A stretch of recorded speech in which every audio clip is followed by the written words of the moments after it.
Hello दोस्तों, स्वागत है आप सभी का एमर्स एकेडमी की इस करंट अफेयर्स क्लास में। देखते हैं आज के करंट अफेयर्स को।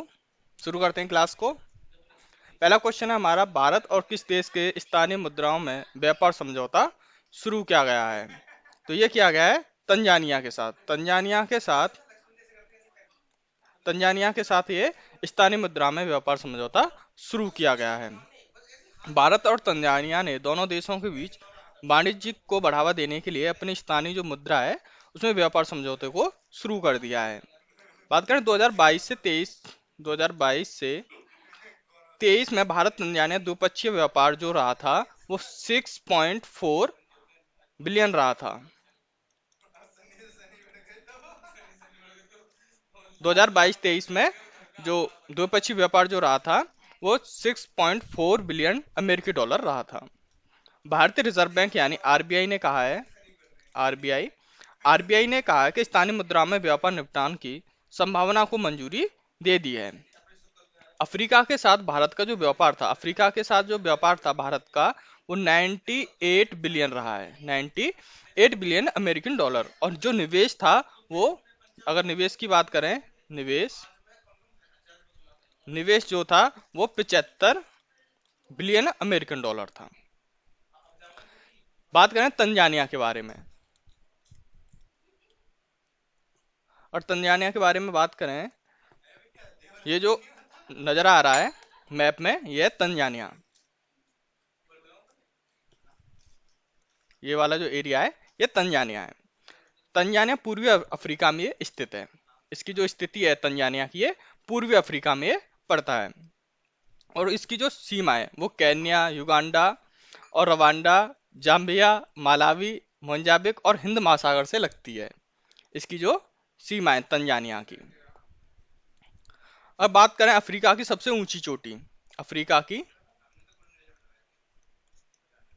इसका आंसर था तंजानिया। अफ्रीका की सबसे ऊंची चोटी चोटी की बात करें तो ये आती है हमारी माउंट किलिमंजारो।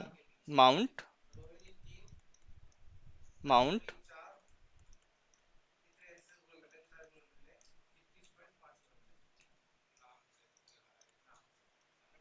Mount Kilimanjaro.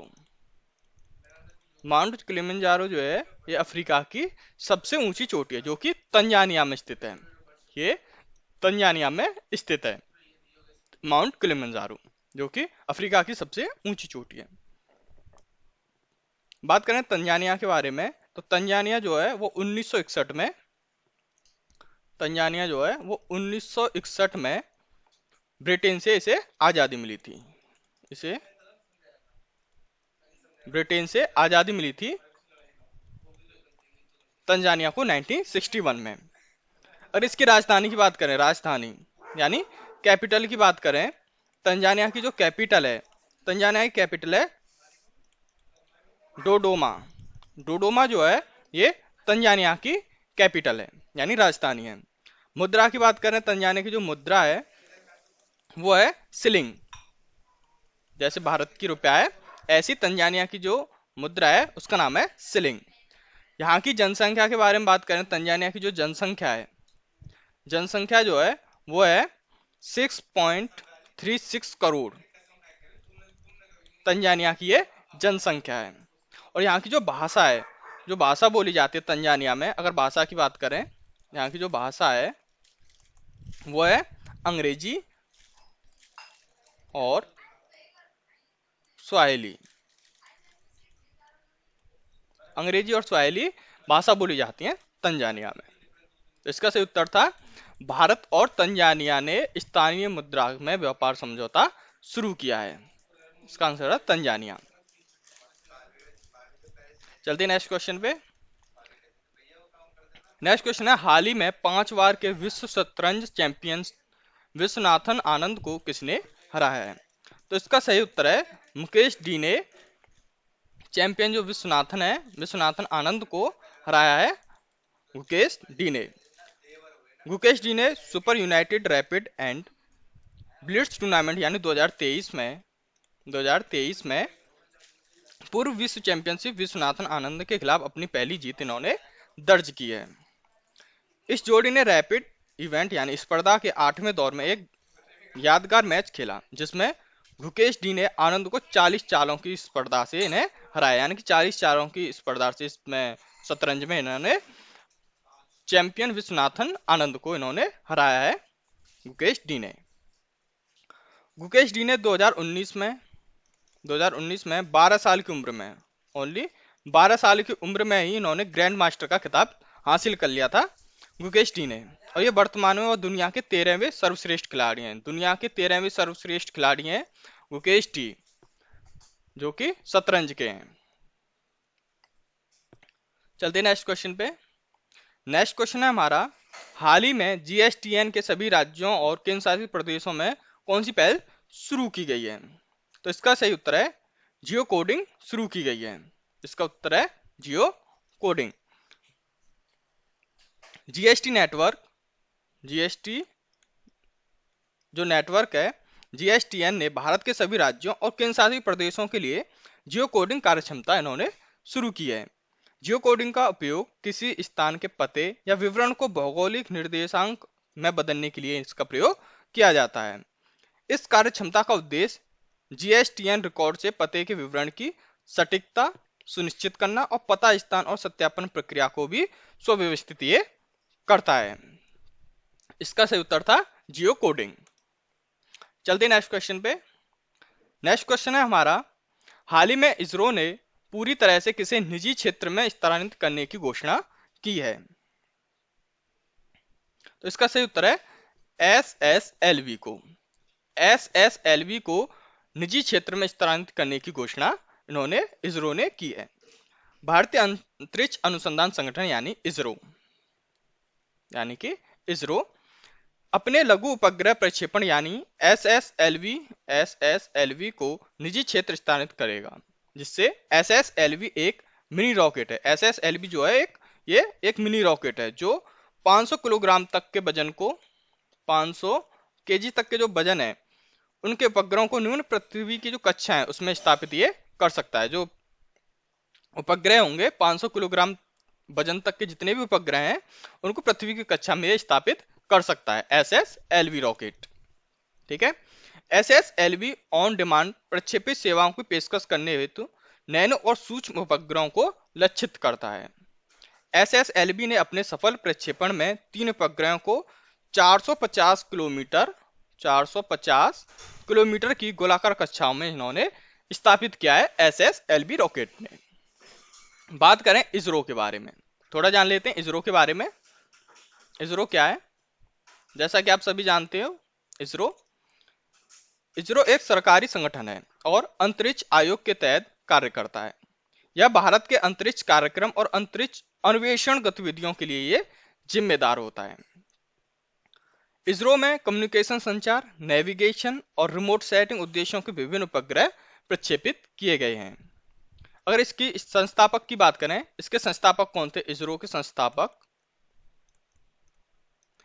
जो संस्थापक थे वो थे विक्रम साराभाई।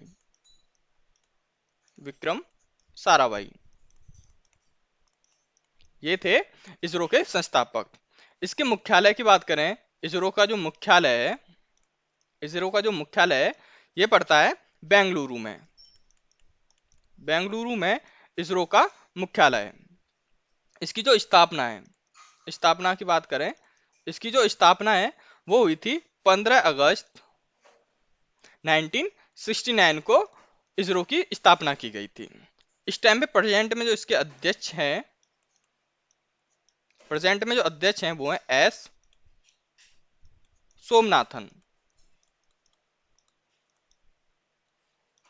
सोमनाथन जो हैं वो इसरो के अध्यक्ष हैं। ये थी कुछ इंफॉर्मेशन इसरो के बारे में। चलते हैं नेक्स्ट क्वेश्चन पे। वीडियो अच्छी लगा करे तो लाइक, शेयर एंड सब्सक्राइब जरूर कर दिया करो। हाल ही में किस तेलंगाना का पहला बीमित गांव बन गया है? यानी तेलंगाना का वो कौन सा गांव है जो पूरी तरह से बीमित गांव बन गया है? तो इसका सही उत्तर है मुखरा जो है ये तेलंगाना का बीमित गांव बन गया है। तेलंगाना का पहला बीमित गांव बन गया है। तेलंगाना का मुखरा जो गांव है वो 100% बीमा कराने वाली राज्य की पहली बस्ती बन गई, यानी कि 100% सबके पास यहाँ पे बीमा है। गांव की सरपंच यानी इसकी जो सरपंच है वो है मीनाक्षी। मीनाक्षियों ने बस्ती के 220 परिवारों को 220 परिवार जो हैं उनको ये दस्तावेज सौंपे हैं। गांव ने विभिन्न योजनाओं को प्रभावी ढंग से लागू करने के लिए 2023 के लिए स्वच्छ सुजल शक्ति सम्मान दीनदयाल उपाध्याय पंचायत शक्तिकरण पुरस्कार 2022 भी इसी ने जीता था। 2022 का भी पुरस्कार इन्होंने दीनदयाल उपाध्याय पंचायत शक्तिकरण पुरस्कार इन्होंने जीता था 2022 का। चलते नेक्स्ट क्वेश्चन पे। हाल ही में मनी लॉन्ड्रिंग पर अंकुश लगाने के लिए केंद्र सरकार ने क्या नए कदम उठाए हैं? तो इसका सही उत्तर है पीएमएलए। पीएमएलए शुरू की है। केंद्र सरकार ने वस्तु एवं सेवा कर नेटवर्क यानी जीएसटीएन को धन शोधन निवारण अधिनियम यानी पीएमएलए के तहत लाने की एक अधिसूचना जारी की है। यह जो आदेश है जीएसटी नेटवर्क पर संग्रहित जानकारी को पीएमएलए अधिनियम के तहत साझा करने की अनुमति देता है। जीएसटीएन एक पोर्टल है जो करदाताओं को जीएसटी अनुपालन से संबंधित विभिन्न जो सेवाएं तक पहुंचने के लिए एकल इंटरफेस प्रदान ये करता है, जो कि है पीएमएलए। इसका उत्तर था पीएमएलए। चलते नेक्स्ट क्वेश्चन पे। हाल ही में 14 लाख परिवारों के लिए 10 किलोग्राम प्रति महीने अतिरिक्त राशन की घोषणा की, वह राज्य कौन सा है? तो ये है जम्मू कश्मीर। इसका सही उत्तर है जम्मू कश्मीर। जम्मू कश्मीर में 14 लाख जो परिवार हैं उनके लिए 10 किलोग्राम प्रति माह अतिरिक्त राशन की घोषणा की है। जम्मू कश्मीर सरकार ने प्राथमिकता वाले परिवारों के लिए रियायती दरों पर प्रति माह 10 किलोग्राम यानी 10 किलोग्राम अधिक राशन उपलब्ध कराने की घोषणा की है। यह योजना प्राथमिकता वाले परिवारों के लिए प्रधानमंत्री खाद्य अनुपूरक, जिसके तहत प्रधानमंत्री गरीब कल्याण अन्न योजना में 10 किलोग्राम चावल अतिरिक्त प्रदान इनको किए जाएंगे। इस फैसले में 75 लाख से ज्यादा लोगों को फायदा होगा। जम्मू कश्मीर में 75 लाख लोगों को फायदा होगा इस स्कीम से। ठीक है, चलते हैं नेक्स्ट क्वेश्चन पे। नेक्स्ट क्वेश्चन हमारा, किस राज्य में सरकार हृदय रोगियों के लिए कार्यालयों मालों में डिफिब्रिलेटरी लाएगी? तो इसका सही उत्तर है यह उत्तर प्रदेश सरकार। इसका सही उत्तर है उत्तर प्रदेश सरकार। उत्तर प्रदेश सरकार ने 1 अगस्त से सभी सरकारी भवनों, मॉल आदि में ऑटोमेटिक एक्सटर्नल डिफिब्रिलेटर यानी एईडी शुरू कर रही है। इस पहल का उद्देश्य अचानक कार्डियक अरेस्ट से पीड़ित मरीजों को तत्काल प्राथमिक चिकित्सा प्रदान करना है। एईडी जो है वो मरीजों के दिल के पास रखा जाएगा और दिल की कार्यप्रणाली को फिर से शुरू करने के लिए एक बिजली के झटके से दिए जाएंगे। ये शुरू करी है उत्तर प्रदेश सरकार ने, जो हृदय रोगियों के लिए शुरू की गई है। चलते नेक्स्ट क्वेश्चन पे। पहली बार ट्रांसजेंडर महिला को मिस नीदरलैंड का ताज पहनाया गया है, वह कौन है? तो इसका सही उत्तर है रिक्की वैलेरी कोले। रिक्की वैलेरी कोले। रिक्की वैलेरी कोले मिस यूनिवर्स नीदरलैंड जीतने वाली पहली ट्रांसजेंडर महिला हैं, जो कि इस इमेज में आपको नजर आ रही हैं। उन्होंने ओना मुड़ी की जगह ली है, जो मिस यूनिवर्स 2023 में नीदरलैंड की प्रतिनिधित्व करेंगी। नथाली मांगवेल जादा को प्रथम उपविजेता नामित किया गया है, जबकि हबीबा मुस्तफा और लू डर्च को मिस कंजेटी और मिस सोशल मीडिया से सम्मानित इनको किया गया है। इस कार्यक्रम के मुख्य अतिथि अमेरिका की मौजूद Miss Universe R Bonney Gabriel थी, जो मुख्य अतिथि थी। चलते नेक्स्ट क्वेश्चन पे। तीसरी G20 संस्कृति कार्य समूह यानी CWG की बैठक कहां पर शुरू हुई है? तो इसका सही उत्तर है हम्पी। हम्पी जो है ये कर्नाटक में पड़ता है। कर्नाटक में ये हम्पी पड़ता है, तो ये शुरू की गई है हम्पी में। तीसरी G20 संस्कृति समूह की बैठक 10 जुलाई 2023 को यानी आज ही को कर्नाटक के हम्पी में ये शुरू की गई है। बैठक में G20 सदस्यों में अतिथि देशों में और कई अंतर्राष्ट्रीय संगठनों के प्रतिनिधित्व तो इसमें भाग लेंगे। Harnessing living heritage for a sustainable futures विषय का उद्देश्य स्वदेशी लोगों के अधिकारों में सुधार करना और पारंपरिक प्रथाओं के दुरुपयोग के खिलाफ सुरक्षा का उपाय करना है। इस G20 बैठक का मेन जो मुद्दा है वो ये है कि जो उद्देश्य है वो लोगों के अधिकारों में सुधार करना और पारंपरिक जो प्रथाएं उनका दुरुपयोग के खिलाफ सुरक्षा का उपाय करना। ये इस G20 संस्कृत का इस बैठक का मेन मकसद है, मेन उद्देश्य है। ठीक है, चलते हैं नेक्स्ट क्वेश्चन पे। नेक्स्ट क्वेश्चन है हमारा, लातविया ने यूरोपीय संघ के पहले खुले तौर पर समलैंगिक राष्ट्रपति को शपथ दिलाई, वह कौन है? तो इसका सही उत्तर है एडगर रिंगेविक्स। एडगर रिंगेविक्स लातविया के पहले समलैंगिक राष्ट्र प्रमुख और यूरोपीय संघ यानी सदस्य राज्य यानी EU मतलब यूरोप के सदस्य राज्य के पहले समलैंगिक राष्ट्रपति हैं। रिंकेविक्स ने 2011 में लातविया के लिए सर्वोच्च राजनैतिक पद संभाला है और लंबे समय में रूसी आक्रामकता के खिलाफ यूक्रेन का भी इन्होंने समर्थन किया है। रिंकेविक्स को मई में राष्ट्रपति के सबसे औपचारिक पद के लिए चुना गया था, जब उन्हें पूर्ववर्ती के दोबारा चुनाव लड़ने के लिए विकल्प चुना था, जो कि इस इमेज में नजर आ रहे हैं। यही है एडगर रिंकेविक्स। चलते हैं नेक्स्ट क्वेश्चन पे। स्क्वाड्रन लीडर बेस्टिल डे पर भारतीय वायुसेना दल की कमान संभालेंगे, वह कौन है? तो इसका सही उत्तर है सिंधु रेड्डी। सिंधु रेड्डी जो है वो भारतीय वायुसेना दल की कमान संभालेंगी। स्वयं लीडर सिंधु रेड्डी 14 जुलाई को पेरिस में बेस्टिल डे परेड में भारतीय वायुसेना दल का नेतृत्व ये करेंगी, जो कि पेरिस में होगी,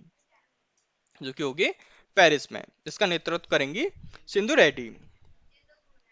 रेड्डी एक कुशल हेलीकॉप्टर पायलट है जिन्होंने Mi-17 यानी Mi-17 और एलो-8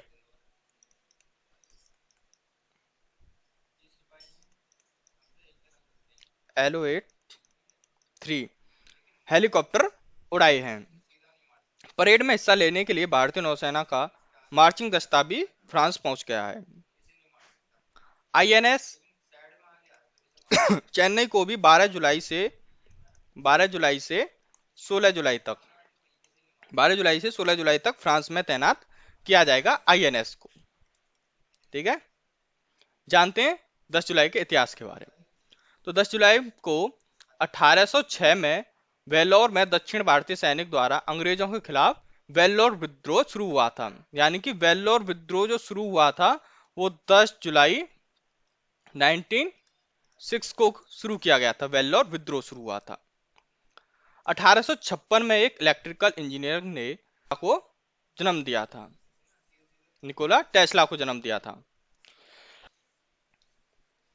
बात करें 1924 में डेनमार्क ने ग्रीनलैंड पर कब्जा कर लिया। यानी 1924 में ग्रीनलैंड पर कब्जा किया था डेनमार्क ने कब्जा कर लिया था 1924 10 जुलाई 1924 को डेनमार्क ने कब्जा किया था ग्रीनलैंड पर।